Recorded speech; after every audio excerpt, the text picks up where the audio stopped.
Thanks for coming to Tough Crowd. I'm in the middle of eating something. I've got some comedians here who are going to say what they really think, not realizing that what they're really doing is committing career suicide.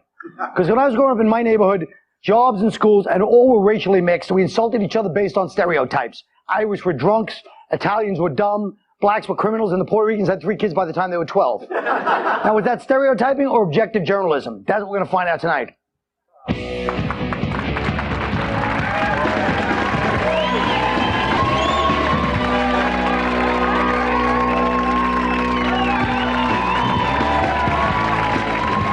Oh, they got pigs in a blanket today. Yeah, I know, folks. Now listen, in today's phony and polite society, there's no free speech. If it is deemed offensive by any special interest group, self-imposed and media-sanctioned McCarthyism. That's what I said. We dismiss life experience and fear being accused of the ultimate crime today, profiling. For instance, when I was a bartender, if my people came in the bar, 3 red-haired Irish kids with freckles and Celtic jackets and yellow eyebrows, as Nick says, I would think the same thing as any bartender. Uh-oh. I wouldn't think here are 3 gentlemen who want to have a couple of cocktails and quietly leave with a nice tip. I think there's going to be 4 broken glasses, a couple of missed sucker punches thrown at their best friends. I'll be cleaning vomit out of the bathroom after everyone leaves, and there's going to be a wet, ripped dollar bill on the bar as a tip. And then 2 days later, some half-cousin's going to go, that's McNulty's kid. He's actually really sorry about what happened. He's clean, he's been cleaning sober since Tuesday. He really doesn't mean, and then wait for it to happen next time. So my question is stereotyping based on ignorance of a race or experience with a race? Greg? Well, stereotypes are fact. I mean, they're real. That's why they stick, But there are lots and lots of exceptions to all of them. Like, you normally don't think of jockeys as being black, but Kevin here is an exception. Because he's short, Colin. No. All right. Matter of fact, he rode Judy to the show. Good night. Hello. Now I don't feel so bad. I don't feel so bad about myself, at least. Maybe that's what the show's supposed to be. Kev, you're new to the show, and you've gotten a rather rude welcome from the crew. Let me ask you about police profiling. What do you think? Now, because a lot of black people say the police profile and they don't like it, but this guy looks exactly like you, yes? No, but I'm saying, not to be racist about it, but don't you think it's right for the cops if they saw you in this neighborhood, the Upper East Side, to take you and throw you against the hood of the car and smash your face into the windshield, give you a couple of smacks? No? I'm going to tell you something. The fact that Colin asked me that question shows that police profiling is unfair. All right? Now, I'm sorry, but white people, y'all don't go through what we go through. How often are you red pulled lights? No. How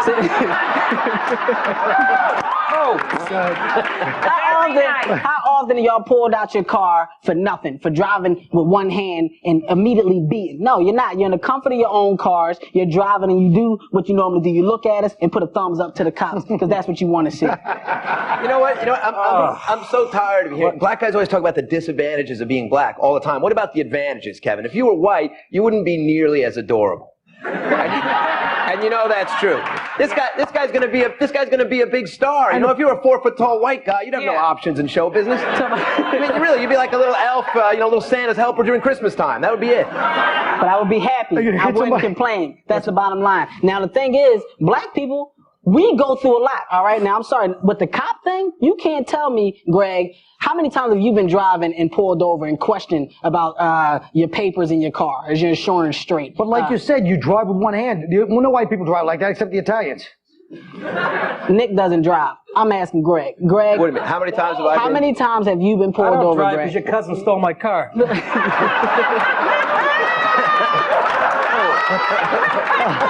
happened? All right. Racial stereotypes, obviously, no one's going to give in. What about physical stereotypes? Judy? No, I am a large person, and people don't think I'm sensitive at all. Because you're large? Yeah, when you're big, people think you don't have as many feelings. And they should. Shut up. He's jealous because he's, 4-foot black guy, And no, it's tough. So you think tough crowd, And do you think fat people think they're non-disciplined? Well, they are. Really? I mean, yeah, I think people think that. Well, it's a different kind. Some people are born with generic fatness. Some people like Jim Norton are just slovenly. Generic fatness? What? Generic or fatness. genetic fatness, yeah. Well, you don't have to make me look like an ass that I am on my own show. I'm sorry, I didn't know what you were trying. Remember I said I don't want to be self-deprecating on the show. You point out what an idiot I am and then I don't know generic from genetic. That doesn't make me... Okay. That makes you Colin deprecating. Just let it go, Colin. I will let it go. Now listen, I'd like to start with Nick and talk about an accurate stereotype about the different ethnic groups. Nick, your people, the Italians. Oh, an accurate stereotype? Yeah, it's a real one. Obviously, you know, that we're all good cooks. Yeah. It's true. That's what I always think of when I see Italians. No, we're involved. We're all involved. That's from today's paper. They're extorting money out of a restaurant. Nice original mob idea. Yeah. They did it in 1910. Why don't you change programs once in a while? Jeez. Well, what is the Irish doing for their money? Blowing up children in England. You know what? The Irish, that is a stereotype that is unbelievable. The Irish really all are drunks. That really is true. You got to admit that. That really is true. I played music in a band one time. I played in this Irish bar in Queens, and I go up to the bar to ask for a drink. I go, can I get a drink? The bartender goes, are you with the band? I go, yeah. He goes, your first 8 are free. See that? That's not true. A lot of Irish are not drunks. They're in AA. Now listen, who's next? What about your people, Kev? Well, my people, I mean, you know, we got the common stereotypes. Our manhood, you know, us being the tough guys that we are, which I agree with. I'm a thug. I can say it. My mitts are tight and I throw punches. Let's see what's up. The thing about it is, we're known to knock guys like Colin out, especially the Irish, because most Irish hairline starts back here, and that annoys most black people. And if you look at Colin, it annoys me, but the only reason why I'm not going to hit him now is because we laugh. That's all. And what about the legs? Well, Colin's legs are awful. You can see it. That's from drinking. His knees have stopped growing. If you look at him close, he looks like Bambi. He stands up and shakes. Judy, give us a stereotype. I don't think there are any stereotypes. You know, I'm sick of you people. Stick around. Next, we're going to talk about homosexuality. Dun, dun, we should have music. And how I used to work at a bowling alley and smell people's shoes. They're not related, those two, but they're facts. Both of them are facts of life, right?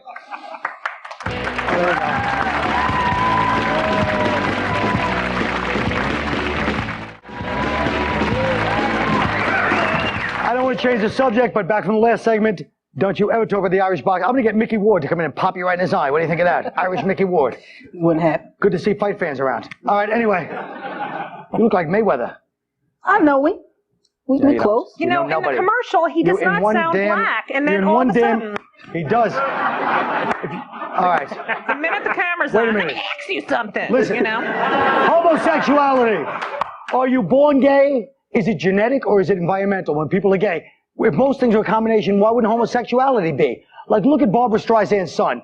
Her son is gay. Is he genetically gay, or is it from growing up listening to Barbra Streisand albums all your life?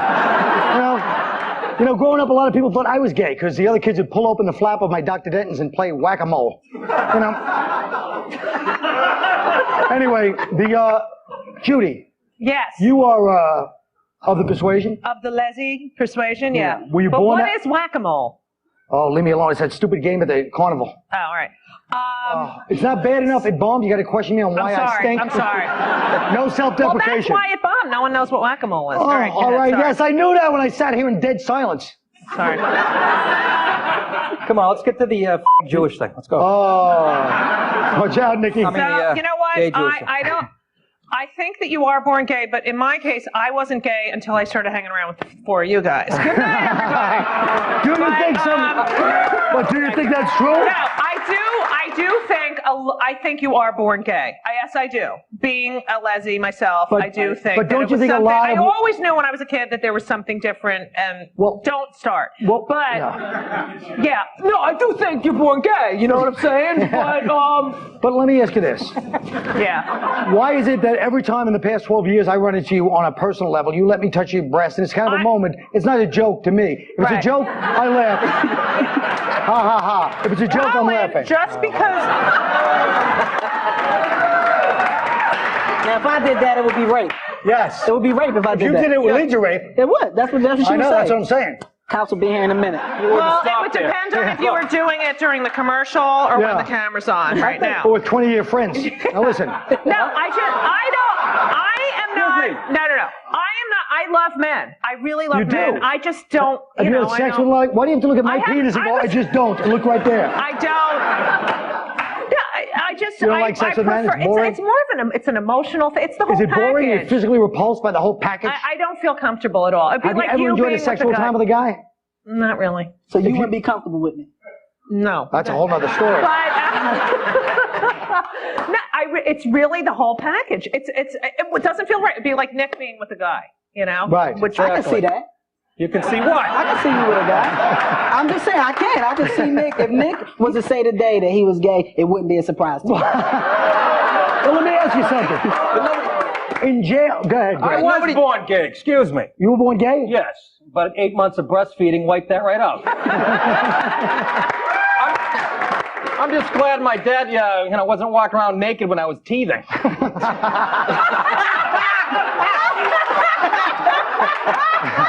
Then me and Kevin might be dating. You know, people are born gay. People that say you choose to be gay or not, you don't choose it. If you could choose to be gay, why wouldn't we all do it? Why would you put up with the hassles of trying to get a woman to have sex with you if you could just walk into the steam room at the Y? There'd be no point. That's a good point. Right. That's a damn good point. Right. Now, well, if gay is kind of accepted, do you think gays are accepted more now than ever?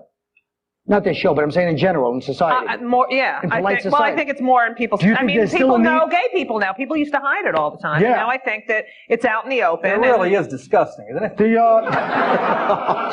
you think that... You like two women together. Guys love looking at the two women That's together. true. That is true. Absolutely. But What is that? We're self-hating. What is that? That's cocaine and vodka. Well, they smell nicer. It looks beautiful. Well, I wouldn't go that It's almost far. getting boring now, the two girls together. Though. You see it so is much. getting It's like kinda it's just become so ordinary. It used to be exciting. Now you watch those Girls Gone Wild tapes. It's like a video camera turns women gay all of a sudden. Right. It doesn't bore me. I'm not bored by it. Either, Okay, man. we're 20. Let's talk about gay parents. Judy's All right. got kids. Gay parents. Yeah. Nice, Greg. Good transition. Well, what are you going to... Let's talk about gay. Oh. No, I have my partner had one child. I adopted Your him. partner? Okay. My What are you, a partner. What am lawyer? I going to call her?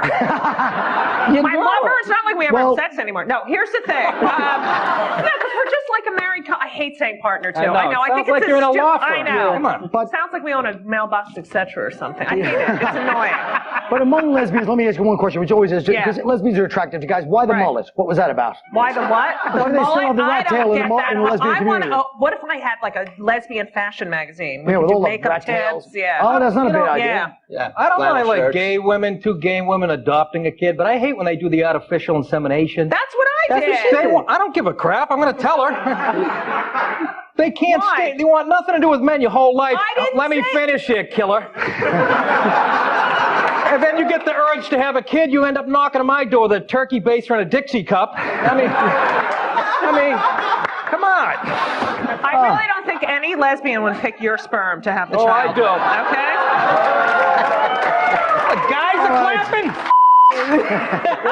Again! Sorry. Again! I apologize. If you want to say a curse on this network, Yes. you have to be like a cartoon or a talking turd. Then it's Oh, okay. that's right. Let me ask you something, folks. What about gay parenting? I mean, I was raised in a neighborhood where my friend had lesbian parents, and you haven't heard, you haven't heard Green Eggs and Ham Red till it's like two women in a Williamsburg loft. Right. We have to take a break, and we hope you don't find the power to turn off the TV and turn into the person God intended you to be. We hope you sit there like a zombie, please.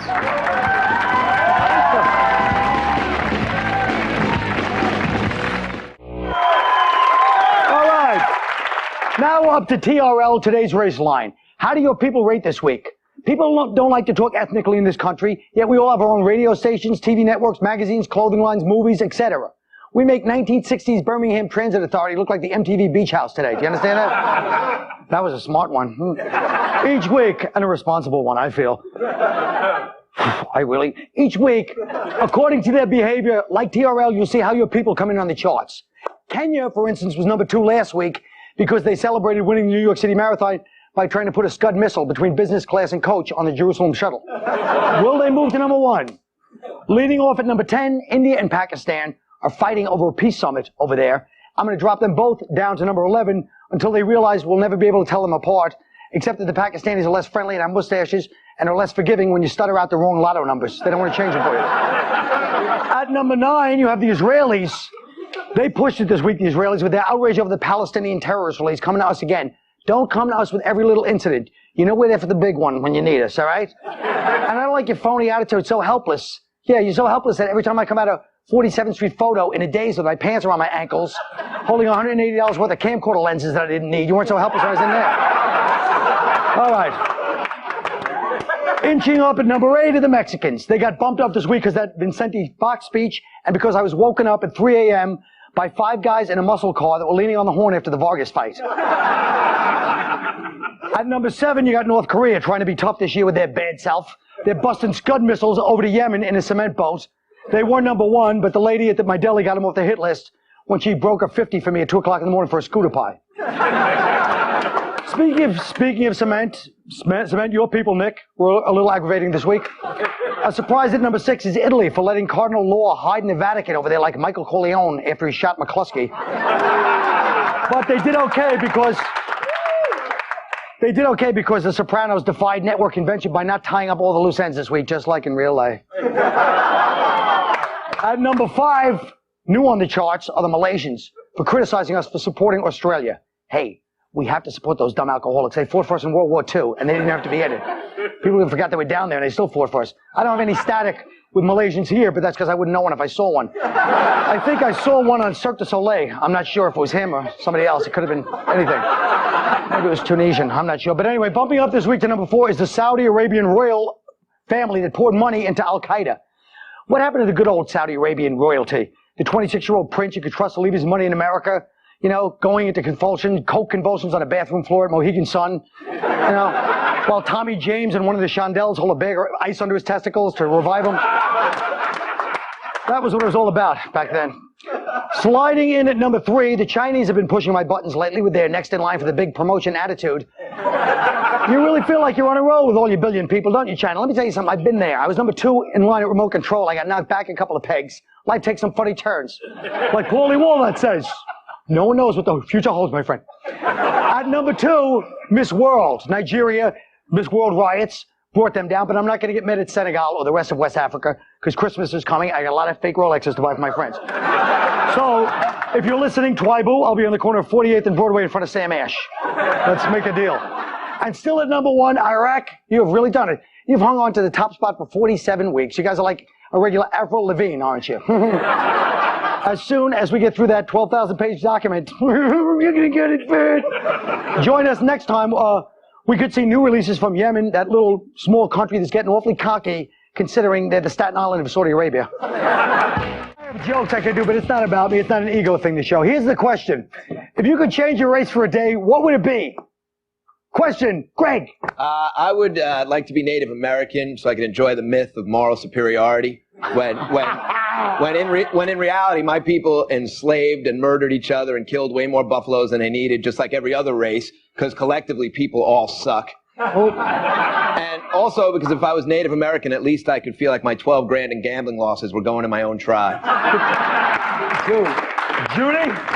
I would like to be Asian for a day so that I can be the only 6'3" Asian woman in the world. I could reach the detergent on the top shelf at my Chinese laundromat. I would be the first Asian woman who was fired from her massage job for walking on a client and breaking his back. And I could open the first Chinese restaurant serving chopped Jewy! Chopped Jewy! Yes! Jewy! I like that. Kev? I want to change my race. I'm a proud black man, goddammit. And plus, white women love me, so I'm happy where I'm at right now.